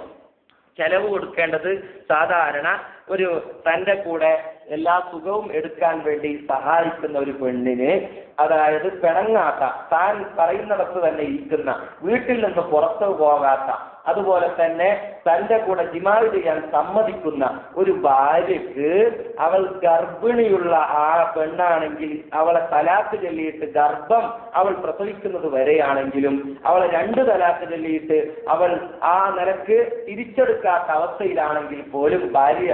അപ്പോൾ സാധാരണയുള്ള ഒരു ഭാര്യ, ഇപ്പോ ഭാര്യ ഭർത്താക്കന്മാർ ജീവിക്കുമ്പോൾ ഒരാൾ എത്രയാ ചെലവ് കൊടുക്കേണ്ടത്? സാധാരണ ഒരു പാവപ്പെട്ടവനാണെങ്കിൽ, അത് സാധാരണ ഒരു മിസ്കീന്, സാധാ ഒരു മനുഷ്യനാണെങ്കിൽ, വലിയ മുതലാളിയല്ല എങ്കിൽ 1 മുദ്ദാണ് കൊടുക്കേണ്ടത്. ദിവസം സുബഹിയാവലോടുകൂടെ അത് നിർബന്ധമാവും. ഇത് സക്കാത്തല്ല പറയുന്നത്. ഓരോ ഭാര്യമാർക്ക് കൊടുക്കുന്നതായ ഭക്ഷണം എത്ര കൊടുക്കണോ? 1 മുദ്ദ് ഭക്ഷണം. അതായത് നാട്ടിൽ ഉപയോഗിക്കുന്ന 800 ഗ്രാം ധാന്യം, അരി. നമുക്ക് അരിയാണല്ലോ, ഒരു 800 ഗ്രാം അരി. ഇനിയിപ്പോ മുതലാളിയാണെങ്കിൽ അതിന്റെ ഡബിൾ, ഒരു 1600 ഗ്രാമാണ്. അപ്പൊ 800 ഗ്രാം സാധാരണ കിട്ടേണ്ട അവൾക്ക് അത് കിട്ടുന്നില്ല. അവൻ ആ ഭാഗത്തേക്ക് തിരിഞ്ഞു നോക്കുന്നേ ഇല്ല എങ്കിൽ അല്ലാഹു സുബ്ഹാനഹു വ തആല പഠിപ്പിക്കുകയാണ്, അവൾക്ക് കേസ് കൊടുക്കാം. അതുപോലെ തന്നെ അവൾക്ക് ഭക്ഷണം, അതിന്റെ പുറമെ വസ്ത്രം കൊടുക്കും. സാധാരണ വസ്ത്രം, ചുരുങ്ങിയ വസ്ത്രം, ഒരു മുഖമക്കനയും ഒരു കമീസും ഒരു ശരീരം മുഴുവനും മറയുന്ന ഒരു ജുബ്ബ, അഥവാ ഈ കമീസ് എന്ന് പറയുന്ന രൂപത്തിൽ, അല്ലെങ്കിൽ സൽവാർ, അല്ല എങ്ങനെയല്ലേ പറയാം, സൽവാറും കമീസും, അത് കൊടുക്കാത്തതിന്റെ പേരിൽ ഒരു ശരീരം മറക്കുന്ന വസ്ത്രം 6 മാസത്തിലൊരിക്കൽ അവൾക്ക് കൊടുക്കണം എന്നാണ്. അത് കൊടുക്കുന്നില്ല എങ്കിൽ അവൾക്ക് പാവിയുടെ അടുത്ത് പോകാം, എന്നിട്ട് പറയാം അവന് മുതൽ ഇല്ല. ഒന്നിരിക്കൽ മുതലില്ല എന്ന് സ്ഥിരപ്പെടുത്തണം. അതല്ല എങ്കിൽ മുതലുണ്ട്, അവൻ തരുന്നില്ല, എന്നെ ബുദ്ധിമുട്ടാക്കുന്നുണ്ട് എന്ന് അവിടെ സ്ഥിരപ്പെടുത്തി കേസ് കൊടുത്താൽ, എഴുതി കൊടുത്താൽ ഖാദി അവിടെ താമസം ചെയ്തു കൊടുക്കും. ഇതാർക്കും അറിയാത്ത ചില മസലയാണ്. താമസം ചെയ്തു കൊടുക്കണം. അപ്പൊ തന്നെ എനിക്ക് തലാഖാക്കണം, വേറെ കെട്ടിക്കണം എന്ന് പറഞ്ഞാൽ ശരിയാവില്ല. ഇത് കേസ് കൊടുക്കുന്നത് 3 കൊല്ലം വരാത്ത ഭാര്യയാണ്, ഭർത്താവിന്റെ ഭാര്യയാണ്. 3 കൊല്ലമായി അയാൾ മുങ്ങി. ഖാദിന്റെ അടുത്ത് കേസ് കൊടുത്ത് ഇന്നലാണ്, എനിക്ക് ഇന്ന് തന്നെ എല്ലാം ശരിയാക്കി തരണോ. ഖാദിന്റെ അടുക്കൽ എപ്പോഴാ കേസ് വന്നത്? അതുമുതൽ 3 ദിവസം ഖാദി താമസം ചെയ്തു കൊടുക്കണം. താമസം ചെയ്യുന്ന പറഞ്ഞാൽ പരസ്യം ചെയ്യണം. അയാൾ ഏതെങ്കിലും ഉണ്ടെങ്കിൽ പെട്ടെന്ന് വന്ന് ഭാര്യയ്ക്ക് കൊടുക്കേണ്ടത് കൊടുത്തോളൂ, അവൾ ഇതാ കേസ് തന്നിട്ടുണ്ട്, നിന്നെ ഒഴിവാക്കാൻ പോവാണ്, ഖാദി മുഖേന ഞാൻ ഇതാ പ്രഖ്യാപിച്ചു എന്ന് ഖാദി മുഖേന ഒരു പ്രഖ്യാപനം നടത്തണം. അതിപ്പോ പത്രത്തിലൊക്കെ പരസ്യം കൊടുക്കലാണ്. ഒരു ഭർത്താവ് ചെലവ് കൊടുക്കുന്നില്ലെങ്കിൽ ഫസ്റ്റാക്കാൻ എങ്ങനെയാ ചെയ്യുക? ആ ഫസ്റ്റിന്റെ മസാല അവൾ ഭർത്താവിനെതിരെ അന്യായം ഖാദിയെ അറിയിക്കുന്നു. ഖാദി ഒന്ന് എഴുതി തരുന്ന ലെറ്റർ പേഡിൽ അത് പത്രത്തിൽ കൊടുക്കാൻ പറയുന്ന ചെറിയ വേഴ്സുകളായിട്ട്, കുറച്ച് വാക്കുകളായിട്ട് പത്രത്തിൽ കൊടുക്കുന്നു. ഇന്നാലിന്ന പെണ്ണ് ഇന്നാലിന്നയാളെ ഒഴിവാക്കാൻ പോകുന്നുണ്ട്, ഇതിന് എതിരായി എന്തെങ്കിലും ഒബ്ജക്ഷൻ ഉണ്ടോ എന്ന് ചോദിച്ചുകൊണ്ട് പത്രത്തിൽ പരസ്യം. എന്നിട്ട് 3 ദിവസമാണ് സാധാരണ. ഇപ്പൊ കുറച്ച് ദിവസങ്ങളോളം, 1 മാസത്തോളം അതിനെ ചിന്തിക്കുന്നുണ്ട്. യുംഹിലു സലാസ അയ്യാമൻ എന്നാണ് കിതാബിലുള്ളത്. അത് ഏകദേശം പത്രത്തിൽ വരാനും എല്ലാവരും കിട്ടുന്ന ഒരു സാഹചര്യമൊക്കെ നോക്കിയിട്ട് കുറച്ച് ചിന്തിക്കുന്നു. അതിനത്ര സൂക്ഷ്മത സലാത്ത് നടത്താതെ നോക്കേണ്ടത് ഖാദിയുടെ ഉത്തരവാദിത്തമാണ്. അങ്ങനെ എന്നിട്ടും അയാൾ വന്നില്ലെങ്കിൽ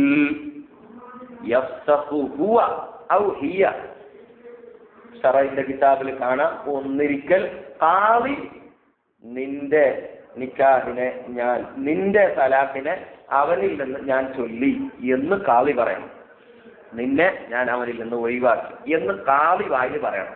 അല്ലെങ്കിൽ ഖാദിയുടെ സമ്മതപ്രകാരം, സ്വന്തമല്ല, ഖാദിയുടെ സമ്മതപ്രകാരം ഇവൾക്ക് ഞാൻ എന്റെ ഭർത്താവിനെ മൊഴി ചൊല്ലി എന്ന് പറയാം. അപ്പൊ ഭർത്താവിനെ ഒഴിവാക്കുന്ന മസല വരുന്നത് വളരെ ശ്രദ്ധയോടെ നമ്മൾ ചിന്തിക്കേണ്ടത് വെറുതെ അങ്ങ് പോയി കുടുംബ കോടതിയിൽ കേട്ട് കൊടുക്കുന്ന പോലെ അല്ല. ഇത് സംഭവം കുടുംബ കോടതിയാണ്. അത് ഖാദി മുഖേന നമ്മൾ ചെയ്യുന്നതാണ്. അത് ചുരുങ്ങിയ വസ്ത്രം കിട്ടാത്തതിന്റെ പേരില് ചുരുങ്ങിയ പാർപ്പിടം അഥവാ വാടക കെട്ടിടമായാൽ ചുരുങ്ങിയ പാർപ്പിടം, അതുപോലെ തന്നെ മഹർ കൊടുത്തില്ലെങ്കിൽ ഫസ്റ്റ് ചെയ്യാൻ മക്കളുണ്ട്, അത് പറയേണ്ട ആവശ്യമില്ല. ഒരു ആള് മഹർ പറഞ്ഞു, പക്ഷെ ആദ്യ രാത്രിയിൽ ബന്ധപ്പെടുന്നതിന് മുമ്പ് അവർക്ക് മഹർ ചോദിക്കാം. ഉടനെ കേസ് കൊടുത്ത് മഹർ തന്നിട്ടില്ല എന്ന് പിറ്റേന്ന് തന്നെ കേസ് കൊടുത്താൽ മഹർ തരാത്തതിന്റെ പേരിൽ അവൾക്ക് ഫസ്റ്റ് ചെയ്യാം. പക്ഷെ തൊട്ട് കഴിഞ്ഞതിന്റെ ശേഷം അഥവാ ഭാര്യ ഭർത്താക്കൾ ബന്ധപ്പെട്ടതിന്റെ ശേഷം മഹർ തരാത്തതിന്റെ പേരിൽ ഫസ്റ്റ് ചെയ്യുന്ന മസലയില്ല. അപ്പൊ ഖാദിയെ അറിയിക്കാതെ ഒരിക്കലും തന്നെ തന്റെ ഭർത്താവ് പാവപ്പെട്ടവനാണ് എന്നതിന്റെ പേരിൽ ഫസ്റ്റ് ചെയ്യാനില്ല. ഇവിടെ അവന് സ്വത്തില്ല, 3 ദിവസത്തിൽ സാധനം എത്തിക്കാൻ അവന് കഴിയില്ല. കേസിൽ നമ്മൾ പറയേണ്ടത് ഖാദിന്റെ മുമ്പിൽ അവതരിപ്പിക്കേണ്ടതാണ്. ഇവിടെ അവന് ചെലവിനെ എടുക്കാൻ പറ്റിയ സ്വത്ത് നാട്ടിലില്ല. അവന്റെ സാധനം എവിടെ നിന്ന് എത്തുമോ? 3 ദിവസത്തിനുള്ളിൽ ഇല്ല. 3 ദിവസം സമയമുണ്ട്, 3 ദിവസത്തിൽ എത്തൂല. കടത്തിൽ മുങ്ങിയ ആളാണ്. ഇവിടെ എവിടെയെങ്കിലും ആള് പൈസ കിട്ടാനില്ല, കൊടുക്കാനേ ഉള്ളൂ. ആ നിലയ്ക്ക് ചെലവ് കിട്ടാൻ ഒരു വഴിയുമില്ല എന്ന് മനസ്സിലാക്കിയാൽ ഭാര്യയ്ക്ക് അല്ലാഹു അധികാരം കൊടുക്കുകയാണ് ഈ 10. അതാണ് പരിശുദ്ധ ദീൻ. ദീനിൽ പ്രയാസപ്പെടുത്തലില്ല. ലളിതമായ മതവുമായിട്ടാണ് ഞാനിതാ വന്നിരിക്കുന്നത് എന്ന് നമ്മൾ പറഞ്ഞിട്ടുണ്ട്. അങ്ങനെ ചില മസലയുണ്ട്. പിന്നെ 10 ചില അർഹതകൾ പെണ്ണിന് ചോദിക്കാം. നമ്മൾ പറഞ്ഞല്ലോ, ഒരു പെണ്ണ് പൈസ കൊടുത്തിട്ടായാലും ഖാദിന്റെ അടുത്ത് കേസ് കൊടുത്തിട്ടായാലും തലാഖ് ചോദിക്കാൻ പാടില്ല. നരകത്തിന്റെ പൊള്ളിയായി മാറും, സ്വർഗത്തിന്റെ വാസന പോലും കിട്ടില്ല. അതിൽ നിന്ന് അപവാദമായി ചില അനുവദിക്കപ്പെട്ട സാഹചര്യമാണ് ഈ പറയുന്നത്. മറ്റൊന്ന് അഴിബുള്ളതിന് വേണ്ടി ഭർത്താവിന് അഴിബുള്ളത് കൊണ്ട് ഭാര്യയ്ക്ക് തലാഖ് ചോദിക്കാം. അതിന് 10 എന്ന് തന്നെയാ പറയാം. ഖാദി മുഖേനയാണ് ചെയ്യേണ്ടത്. അത് എങ്ങനെയാണ് എന്ന് പറഞ്ഞാൽ, ഭർത്താവിനെ തനിക്ക് മതിയാകുന്നില്ല എന്ന് പറഞ്ഞാൽ അവന്റെ ഭാര്യമാരെ സന്തോഷിപ്പിക്കാനുള്ള കഴിവില്ല എന്ന് ബോധ്യപ്പെടുത്തക്ക വിധത്തിൽ അവർ തെളിയിച്ചാൽ തെളിയിക്കുന്നിടത്ത് പറയുന്നത് എല്ലാ രൂപത്തിലും അവനെ ഹാജരാക്കിയിട്ട് തെളിയിക്കണമെന്ന് പറയുന്നുണ്ട്. അതൊക്കെ അതിന്റെ മസാല ആവശ്യമുണ്ടെങ്കിൽ മാത്രമേ പറയേണ്ടുള്ളൂ. അത് അതിന്റെ രൂപം മനസ്സിലാക്കാൻ വേണ്ടി ഒന്ന് പറയുക മാത്രമാണ് ചെയ്യുന്നത്. അങ്ങനെ ഭർത്താവിന് വല്ല അയ്യുണ്ടെങ്കിൽ സലാത്തിലെല്ലാം. പിന്നെ ചില ആളുകൾ കളവ് പറഞ്ഞുകൊണ്ട് കല്യാണം കഴിച്ചാൽ അതും അഴിവിന്റെ മസ്താണ്. ഉമറിന്റെ കാലത്ത് ഉമറിന്റെ ഭരണകാലത്ത് ഒരാൾ കല്യാണം കഴിച്ചു. ഞാന് ബാല്യക്കാരനാണ്, എനിക്ക് ഇത്ര വയസ്സായിട്ടുള്ളൂ, എനിക്ക് 40 വയസ്സായിട്ടുള്ളൂ, കാണുമ്പോൾ ഇങ്ങനെ പ്രായം തോന്നുന്നതിനുള്ളൂ എന്ന് പറഞ്ഞ ചെറുപ്പക്കാരിയെ കല്യാണം കഴിച്ചു. ഒരു 2-3 ദിവസം കഴിയുമ്പോൾ മുടിന്റെ ഉള്ളിന്നൊക്കെ വെളുത്ത വരെന്ന് വരാൻ തുടങ്ങി. ഇത് ഷർപ്പ് കൊടുത്തായിരുന്നു. ആ കല്യാണത്തെ ഉമറലി ഉണ്ടാവുന്നത് പക്കാക്കി, നിക്കാതെ പക്കാക്കി.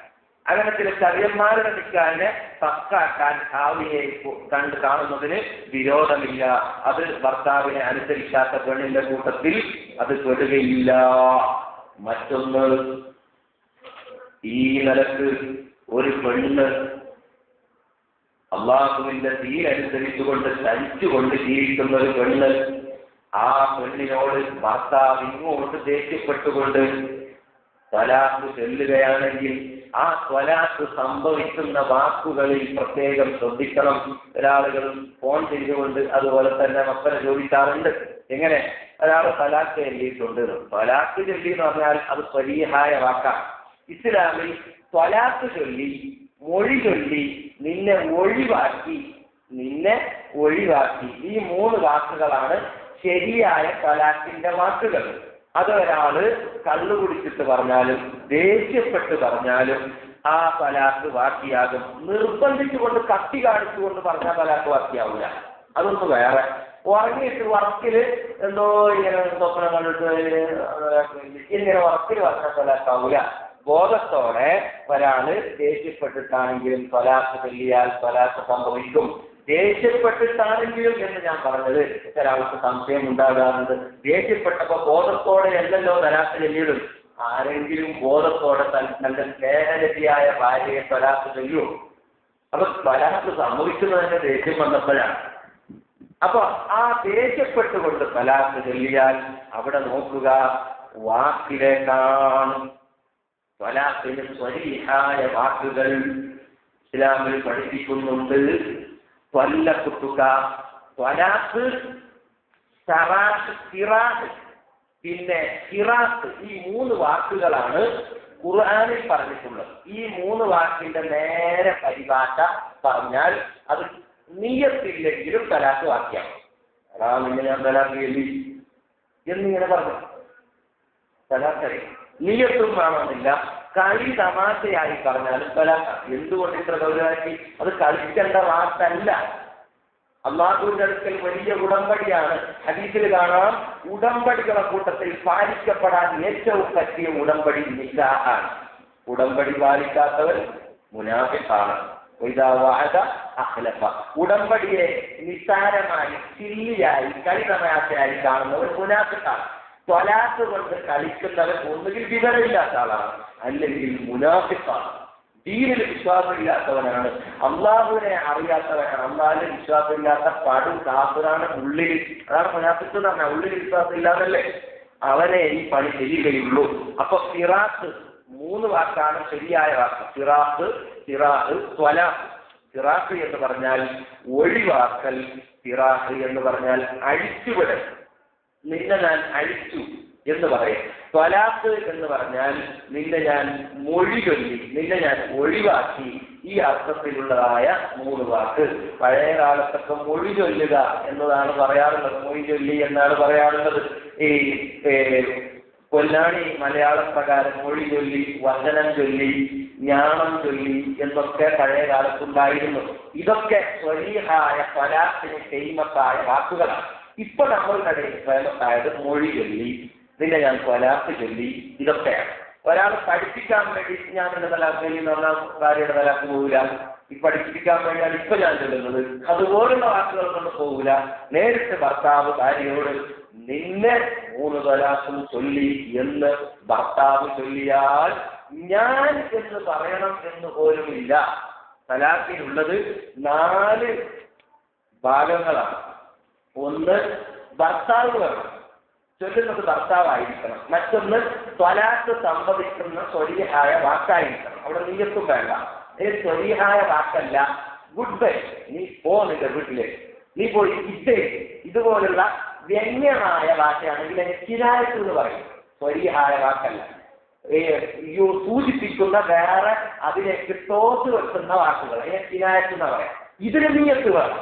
ഈ സ്വരീഹായ നിന്റെ തലാക്ക് ചൊല്ലി, നിന്റെ മൊഴി ചൊല്ലി, നിന്നെ ഞാൻ ഒഴിവാക്കി, ഇങ്ങനെയുള്ള വാക്കുകളിൽ നീയത്ത് വേണമെന്നില്ല. അപ്പോ ഒരു ചൊല്ലുന്നത് ഭർത്താവാകണം. 1, 2 സീറ വേണം, തലാക്ക് വാക്കിയാകുന്ന സീറ വേണം. മറ്റൊന്ന് ബോധത്തോടെ പറയണം.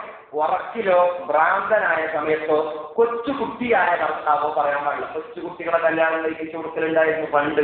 ആദ്യമേ കല്യാണം കഴിപ്പിച്ചു കൊടുക്കലാണ്. പിന്നീട് വലുതായതിനു ശേഷം അവർ കല്യാണ ജീവിതം നയിക്കും മുമ്പേ തലാഖ്. അപ്പൊ ചെറിയ കുട്ടിക്ക് തലാഖ് ചെല്ലാനുള്ള അധികാരമില്ല. ഒരു വേറെ മനസ്സിലാക്കാൻ പറ്റാത്ത അവസ്ഥയില്ലാത്ത മക്കളെയാണ്. അതുപോലെ തന്നെ ഉറക്കിൽ ചൊല്ലിയാൽ, ഭ്രാന്തൻ ചൊല്ലിയാൽ, പഠിപ്പിക്കുന്ന ഉസ്താദ് പഠിപ്പിക്കാൻ ചൊല്ലി, അതൊന്നും ബോധത്തോടെയല്ല. ഇതൊരു കല്യാണം കഴിക്കാവുന്ന ഭാര്യയോട് ഞാൻ തലാഖ് ചൊല്ലി എന്ന് ബോധത്തോടെ പറയുക.